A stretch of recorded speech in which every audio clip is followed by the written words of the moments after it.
Buenos días, jóvenes. Hoy vamos a iniciar con la unidad 3. El tema, la formulación y diseño de los procesos de investigación social cualitativos, para lo cual tenemos dos objetivos principales. El primero, comprender la investigación cualitativa como un multiciclo y conocer los procesos. El segundo, identificar las características propias de la investigación cualitativa. ¿Por qué multiciclo? Como podemos ver en la imagen, la investigación cualitativa tiene 4 etapas: la formulación, diseño, gestión y cierre. Cada una de esas etapas tiene en sí misma una etapa inicial, intermedia y final.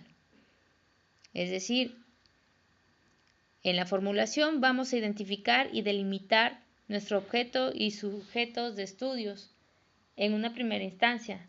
Después de la exploración de la literatura y documentación situacional, podemos redefinir esa identificación y delimitación de los objetos de estudios y podemos decir que estamos en una etapa intermedia. Finalizada esa etapa intermedia, podemos observar si a nuestra identificación y delimitación de objetos de estudio le hace falta alguna situación que sería importante implementar. Entonces es cuando tomamos la decisión de hasta aquí vamos a delimitar nuestro objeto y sujeto de estudio.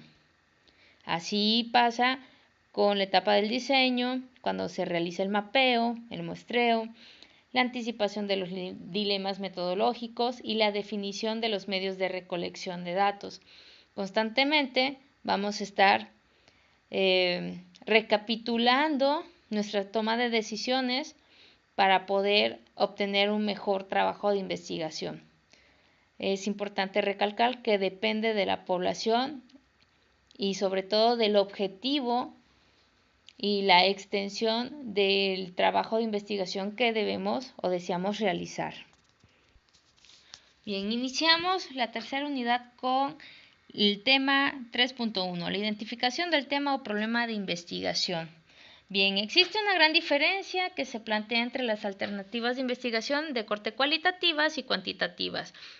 A nosotros nos concierne la cualitativa y todo parte del punto de investigación, del punto de partida de investigación que queremos realizar. Y aquí hay una oposición entre las metodologías, dado que la cuantitativa, tiene problemáticas de tipo formal y por el otro lado, la cualitativa, que es la que nos concierne, tiene problemáticas sustantivas. Ahora, ¿qué entendemos por estas problemáticas sustantivas? Lo podemos dividir en 3 puntos específicos.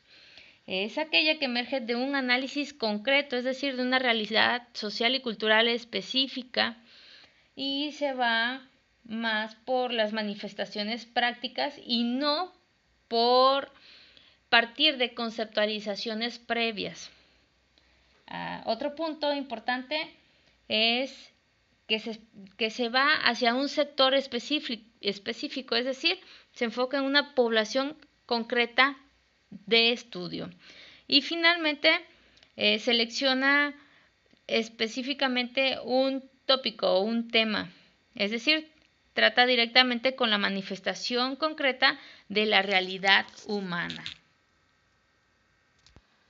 La selección de tópicos de investigación o temas de investigación y la conceptualización de los mismos solo pueden hacerse a través del contacto directo con la realidad humana, social o cultural. Ejemplo de ello, podríamos utilizar el tema del suicidio en la teoría fundada y la sociología cualitativa, como nos dice Suar y Jacobs. No se trata de analizar un tema en general, sino de las historias de vida de las personas en particular. Es decir, comprender el mundo a partir de la perspectiva de cada persona, su singularidad, la esencia y el sector de la realidad humana no documentado, porque el tema del suicidio en general todos lo conocemos, sabemos cuáles son las características, pero no sabemos quizás las motivaciones que lleven a estas personas a tender por esta práctica. Cuando hablamos del sector de la realidad humana no documentado, nos referimos a que no existe un desarrollo consolidado de la teoría formal o general acerca de ese tema en específico. Para el caso del ejemplo de un caso de la etnografía o teoría fundada, podemos percibir que éstas emergen como dos recursos importantes para clarificar y definir de manera más precisa qué es lo que se va a tomar como un problema de investigación. Aquí es donde la investigación de corte cualitativo depende de la información que logre recolectar en la observación de campo o en las entrevistas exploratorias para definir el foco del problema que será estudiado. El inicio de la investigación siempre se caracteriza por una idea general acerca del tema y por los problemas de posible interés, lo que exactamente va a tomarse como investigación y lo que se va a definir en relación con ello, que se descubre a partir de los participantes o actores sociales, como se les dice. ¿Qué requiere el investigador para generar preguntas? En primera instancia, identificar el tema o problema de estudio. Posteriormente, familiarizarse con el grupo a estudiar o persona a estudiar. Y finalmente, realizar un cruce o confrontación permanente de los hallazgos que vaya encontrando. Es importante realizar este cruce, dado que una cosa es lo que vamos a obtener por medio de nuestros análisis de observación y otra cosa va a ser lo que obtengamos a través del diálogo con la revisión de la literatura sistemática que vayamos a hacer, ¿no? El proceso anterior de identificar, familiarizarse y realizar el cruce permitirá realizar cambios y refinamientos en la formulación, diseño y gestión de investigación, y pues esto como consecuencia tendrá una incidencia en la focalización y demarcación del tema de investigación que inicialmente estaba planteado. Aquí es donde iniciamos ese ir y venir que les comentaba en un principio con la diapositiva del encuadre, ¿no? 3.2. La exploración de la literatura. Como ya lo señalamos, una parte crucial en cualquier proceso de investigación y específicamente en la investigación cualitativa es la revisión y el análisis de la literatura existente. Está a la par de nuestro trabajo de recolección de datos y análisis preliminares. Posteriormente, buscamos nuevas fuentes de información teóricas, es decir, investigaciones que ya han sido publicadas en algunas revistas indexadas, es decir, científicas que ya están aprobadas.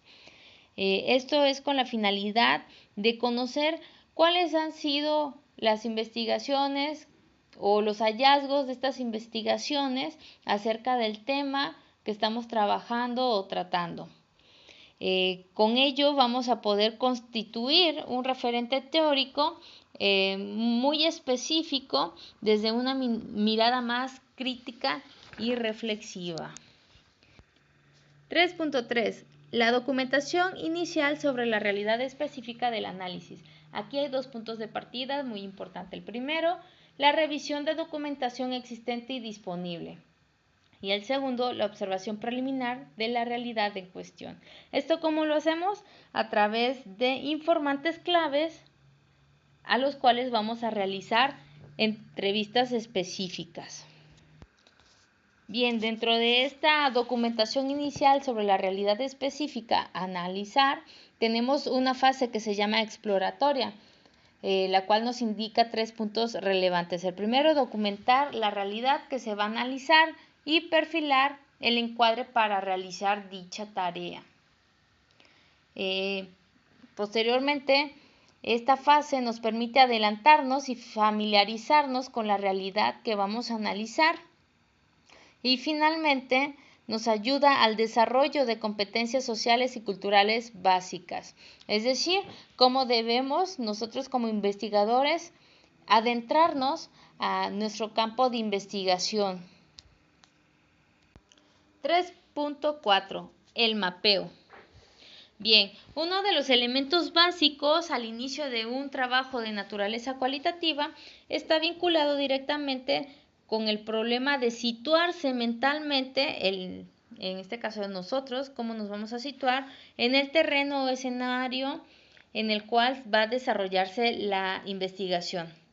Para lograr esto, algunos anglosajones han denominado la necesidad de hacer un mapping, y esto en México lo hemos traducido como mapeo, o algunos autores como Schuart y Jacobs lo han traducido como mapeo, porque se trata de trazar el mapa cuando nosotros nos queremos orientar hacia un lugar desconocido, es decir, seguir una ruta o en su defecto elaborarla si no está disponible. Aquí el concepto de mapping o mapa es de sentido figurado, ya que si bien dentro de ese proceso de mapeo se incluye en lugares físicos, la verdadera intención va a ser o es poder lograr un acercamiento a la realidad social o cultural de nuestro objeto de estudio, donde se tenga claramente identificados cuáles son aquellos actores sociales, es decir, personas participantes, cuáles son aquellos eventos o situaciones en los que están interactuando los actores sociales, y aquellas variaciones de tiempo y lugar de las acciones que desarrollan estos actores sociales. En fin, lo que buscamos es realizar un cuadro completo de los rasgos más relevantes de la situación o fenómeno de nuestro objeto de estudio. Es algo así como pues, la cartografía, ¿no? Por eso Jacobs y Stewart nos dicen que el término de mapping en la metodología cualitativa es una cartografía social. Pues no es otra cosa más que el acercamiento a la realidad social o cultural del objeto de estudio. 3.5. El muestreo. Pues siguiendo un orden lógico dentro de la secuencia de procedimientos de esta metodología de corte cualitativo, el siguiente paso después del mapeo es el muestreo, que no es otra cosa más que la selección de situaciones, eventos, actores, lugares, momentos y temas que se abordarán en primera instancia en nuestra investigación. Aquí cabe destacar que se habla de una primera instancia, dado que en la investigación cualitativa el muestreo es progresivo y está sujeto a la dinámica que se deriva pues, de los propios hallazgos de la investigación. Es decir, nuestra población o nuestro muestreo puede crecer o puede quedarse como se ha planeado desde un principio, y hasta puede llegar a disminuir según sea el caso requerido por nuestra investigación. En este punto de nuestro subtema, el muestreo, es importante hacer hincapié en que existen diferentes tipos de muestreo, y partiendo del carácter teórico de manera internacional, en cuanto a la metodología cualitativa, hablaremos de Strauss y Corbin, quien distinguen tres modalidades del tipo de muestreo. El primero es el abierto, que está asociado con la codificación abierta, es decir, está vinculado más con la especificación de guía de lecciones de muestreo. Este tipo de muestreo puede realizarse de manera intencionada o sistemática, u ocurrir de manera fortuita, ¿no? El segundo tipo de muestreo es el relacional fluctuante y está asociado con la codificación axial. Su principio es maximizar el hallazgo de diferencias en el nivel dimensional y se puede realizar deliberadamente o sistemáticamente. Y finalmente, el tercer tipo de muestreo que nos maneja Strauss y Corbin es el discriminativo, el cual está asociado con la codificación selectiva, y su principio es maximizar oportunidades para verificar la argumentación o el argumento que está construido, así como relacionarse con las categorías que nos permiten alcanzar la saturación de aquellas que han mostrado un desarrollo insuficiente. 3.6. La anticipación de los dilemas metodológicos. Bien, una de las funciones del proceso de planificación en el trabajo de investigación es el de resolver de manera anticipada pues algunas cuestiones que se vayan a presentar a la hora de buscar u obtener información que se requiere analizar o interpretar para nuestra propia investigación. Aquí nos han resumido en 3 inquietudes o preguntas frecuentes. En alguna de las sedes que tuve la oportunidad de visitar, hablaba yo de una tesis en la cual participé de corte mixto, en la cual el director de tesis, en este caso quien estaba realizando este documento, había elegido una muestra de población que no era pertinente, dado que era imposible captar a la población que él había seleccionado para su análisis o su investigación. Ahora, al tener este problema, yo les comentaba a sus compañeros que se atrasó 10 años en la construcción de su metodología y por ende pues no podía avanzar en su tesis, ¿no? Por eso la importancia de la anticipación de los pues de estos dilemas metodológicos, ¿no? Así que tratemos de pensar siempre en será viable lo que estoy proponiendo, será prudente, tengo los recursos humanos suficientes, dispongo del tiempo que se requiere, entre otras, ¿no? Aquí las 3 preguntas que pues nos mencionan están en función de lo siguiente. La primera, ¿qué tan profundos y extensos debe ser la recolección de datos? La segunda, ¿por dónde iniciar y por dónde terminar el proceso de recolección de datos? Y finalmente, ¿a quién incluir y a quién excluir de la recolección de datos? Bien, frente al dilema de la profundidad y la extensión, pues es importante precisar que para la investigación cualitativa es prioridad la profundidad sobre la extensión y por supuesto la explicitación de la calidad sobre la magnitud de la cantidad. El límite de la profundización surge a partir del nivel de claridad que pues vamos obteniendo a medida que se avanza en el proceso de investigación y la extensión de mayor o menor riqueza de la información que se derive de las fuentes que se han explorado. Con respecto al inicio y al cierre de recolección de información, la necesidad de contar con una fase exploratoria es la puerta de entrada a una etapa de mayor precisión y profundidad. Y con respecto al cierre, este está determinado idealmente por el logro del límite de comprensión de la realidad del objeto de análisis, pero frecuentemente por razones de naturaleza prácticas como la finalización del financiamiento o el vencimiento de algunos términos para la entrega del informe de investigación o la captación de los agentes de estudio, pues nosotros vamos a tener que hacer este cierre de recolección de información, ¿no? Ahora, cuando hablamos de a quién excluir o a quién incluir en la investigación, pues esto está en función de los objetos y la dinámica generada de la misma, ¿no? Las razones van a ser varias y parten del objetivo del investigador, ¿no? Tenemos razones de tipo de conveniencia, de manejo de información, de disponibilidad actitudinal y por supuesto de tiempo. Bien, a partir de la anticipación de los dilemas metodológicos en la recolección de datos, surge una taxonomía de muestreo implementada o expuesta por Patton, quien nos dice que existen 10 tipos de muestreos. Aquí vamos a hablar de ellos de manera rápida. El primero es el muestreo de casos extremos. Nos dice que se focaliza sobre aquellos casos que son ricos en información a causa de que son inusuales o especiales en alguna forma.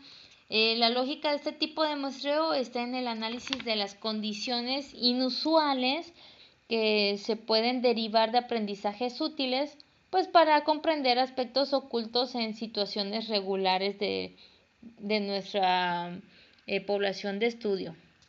Otro tipo de muestreo es el de variación máxima, que tiene como propósito capturar y describir los temas centrales o principales características que tipifican una realidad humana relativamente estable. El muestreo de casos homogéneos busca describir algún subgrupo en profundidad. Es la estrategia empleada para conformar grupos focales. En el punto de referencia más común para elegir a los participantes de un grupo focal es que estos posean algún tipo de experiencia en común o en relación con el núcleo temático al que apunta la investigación. El 4, el muestreo caso típico. Pretende mostrar a quien no está familiarizado con la realidad o el objeto de análisis los rasgos más comunes de dicha realidad. La definición de típico en la metodología cualitativa se construye a partir del consenso de opiniones entre informantes claves, buenos conocedores de su propia realidad. Muestreo de caso crítico. Se edifica sobre una base de elegir una situación, un fenómeno o una realidad humana que permita ganar la comprensión sobre una condición hipotética sometida a un análisis por parte de la investigación, pero no así sometida a juicio de un actor social. Aquí nos maneja Panton un ejemplo que sería preguntarle a una persona que actualmente es muy rica qué haría si al día siguiente despertara en la ruina absoluta, ¿no? Como se apreciará, este tipo de muestreo se distingue del de casos extremos porque la situación a la que alude este último es real actualmente, mientras que en el caso crítico es hipotético. Sin embargo, tienen en común que permite develar aspectos completamente invisibles en la vida cotidiana, pero ante la situación planteada afloran con mucha fuerza.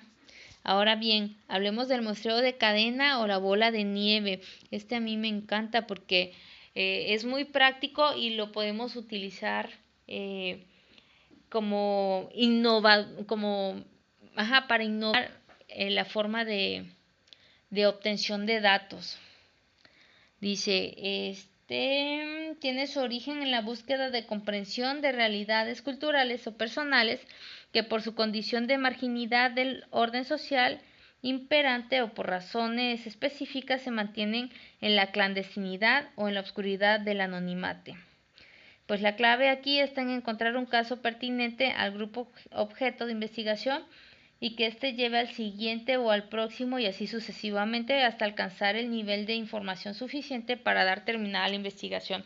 En varios planteles a los que he visitado he hablado específicamente de mi tema de investigación, cuando hablaba de motivos de estudio, válgase la redundancia, de estudiantes universitarios en la Universidad Veracruzana.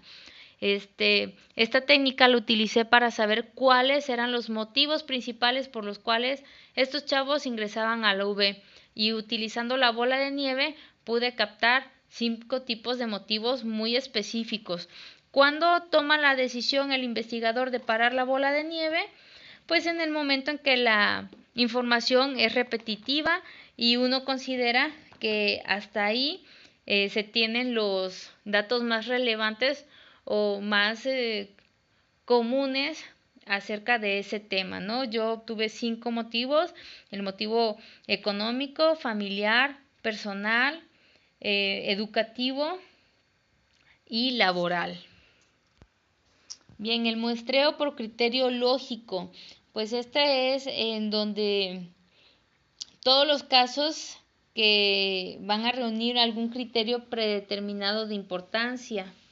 Según Panton, él coloca el ejemplo de una situación de pacientes psiquiátricos que por lo general duran en tratamiento entre 4 y 26 semanas, ¿no? Entonces nos dice que será necesario examinar los casos de todos aquellos que lleven 28 semanas o más para saber qué está pasando con ellos. Un ejemplo de esto desde otra perspectiva es examinar una investigación de satisfacción sobre servicios en la que el 95% dice estar satisfecho y el investigador determina profundidad con la lógica de este tipo de muestreo porque necesitaba saber qué opinaba el otro 5% que no estaba conforme, ¿no? Ahora, el muestreo de casos confirmatorios o diconfirmatorios. Pues este tipo de muestreo, desde la perspectiva cualitativa, se puede catalogar como de segundo orden, pues se realiza sobre patrones que han emergido en etapas previas de la investigación. Este tipo de muestreo se utiliza mucho en la teoría fundada. Muestreos de casos políticamente importantes. Bueno, esto se relaciona con la identificación de procesos sociales, objetos de investigación o de actores principales que intervienen en la toma de decisiones. Pues comprende la visión de cada uno de estos personajes como fundamental para conocer el rumbo que seguirán nuestros procesos de cuestionamiento, de investigación, y de ahí pues la importancia de este tipo de muestreo. Ahora, el muestreo por conveniencia, que es uno de los muestreos más utilizados en la actualidad y busca obtener el mejor porcentaje o la mejor información en menor tiempo posible, de acuerdo a las circunstancias concretas que rodean al investigador y a los sujetos u objetos de estudio. Bien, vámonos con el último tema, 3.7, la definición de los medios de recolección de datos, técnicas e instrumentos. Pues son 4 los elementos que es necesario tomar en cuenta. El primero, pues el enfoque desde el cual se plantea la investigación. El segundo, el tipo de información que se desea captar. El tercero, pues ver las características de la fuente o las fuentes de información. Y finalmente, pues el tiempo que nos vamos a llevar en dicho proceso.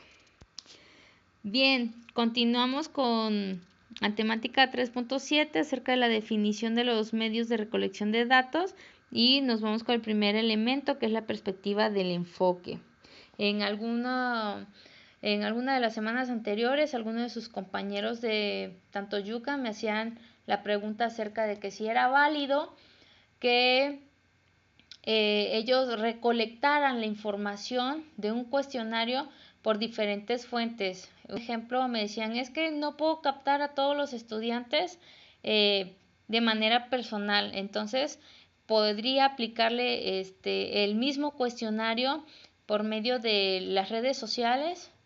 Y decía, sí, o sea, es válido, porque lo que se busca es la generación y recolección de información de la persona, y se trata de buscar los más idóneos según la situación que está viviendo el investigador.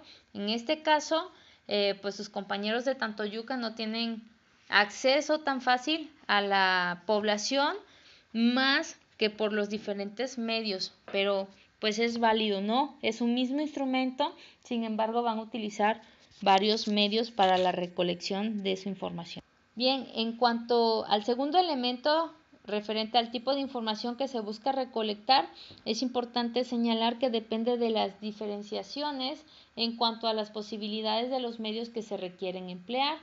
Uno de los ejemplos es que para las historias de vida utilizamos las entrevistas a profundidad y para los patrones culturales podemos hacer uso de la observación participante. Es decir, según lo que requeramos obtener de información, va a ser la forma en la cual la vamos a captar.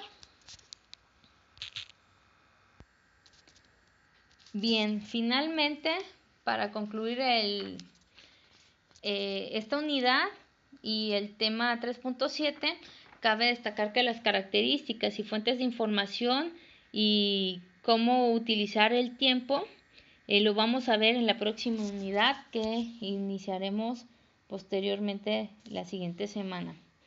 Eso fue todo el día de hoy, chicos. Espero que no tengan alguna duda y si la tienen, escríbame a fiurpa7@hotmail.com. Gracias.